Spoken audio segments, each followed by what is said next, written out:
النقابة قالت لي لو ساعدتي أي حد هتخسري شغلك للأبد. القصة بدأت لما أدوية مخدرة ضاعت من عربية الإسعاف، وكنا اتنين بس اللي لينا صلاحية نوصل للأدوية دي.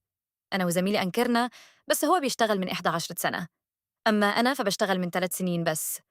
وطبعا تقدروا تتوقعوا الموضوع ماشي إزاي ومين اللي هيصدقوه. النقابة وقفتني عن الشغل لحد ما التحقيق ينتهي، وكانت الشروط تعجيزية وقاسية جداً. ممنوع أقدم نفسي كمسعفة، وممنوع أعمل أي تدخل طبي أكتر من اللي أي مواطن عادي في الشارع يقدر يعمله.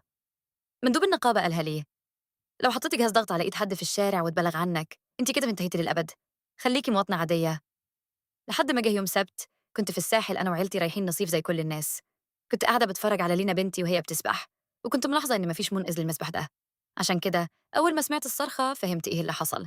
ست بتسحب ابنها عنده حوالي 8 سنين وكان نزل تحت المية. الكل ساعدها تسحبه، بس الولد كان مش بيتنفس ولا بيتحرك. حد زعق وقال كلموا الإسعاف، وكان في حد تاني بيتكلم في التليفون فعلا. وسمعت الجملة اللي خلت الرعب يملأ قلبي: الإسعاف بتقول قدامها 10 دقايق وتيجي. 10 دقايق؟ الطفل ما عندوش وقت عشان يستنى. عايزة أكون صريحة معاكم في اللي دار في دماغي ساعتها، لأن أفكاري ما كانتش شريفة ولا نبيلة خالص. أول حاجة جت في بالي كانت النقابة، وفكرت في أقساط الأرض وشقتنا. أنا فعلا كنت بفكر أمشي ومليش دعوة. وبعدين سمعت صوت لينا جنبي صغير ومرعوب: يا ماما هو ليه ما حدش بيساعده؟ أنا هنا وبدون أي تفكير بدأت أجري، وقلت للراجل اللي كان بيحاول يصحي الولد: سيبهولي وانت بس عد الوقت معايا. فحصت مجرى التنفس، وبدأت إنعاش قلبي ورئوي على صدره، وكنت بنطق الأرقام بصوت عالي بسبب التوتر. أمه كانت بتصرخ عليا، بس كان في واحدة ماسكاها، وأنا مكملة لحد ما الولد اتنفض وطلع مية حمام السباحة على دراعي وبدأ يعيط.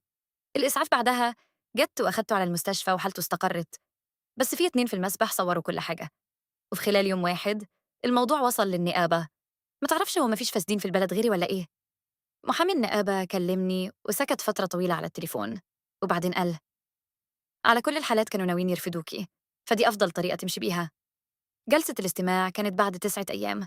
كنت مجهزة بيان أقول له، بس ملحقتش استخدمه تقريبا، لأن أم الولد راحت واتكلمت قبلي. وقفت في قاعة الاجتماعات قدام 5 من أعضاء المجلس، وقالت إن ابنها عايش دلوقتي عشان في مسعفة. قررت إن ابنها أهم بكتير من مستقبلها. بعدين، وده الجزء اللي أنا لحد النهاردة مش قادرة أستوعبه، محامي زميلي اتصل بالمجلس في نفس الأسبوع، والتحقيقات أخيراً وصلت إن الأدوية الناقصة كانت بسبب تزوير في الدفاتر، ومش زميلي، وأنا ظلمته في أول القصة.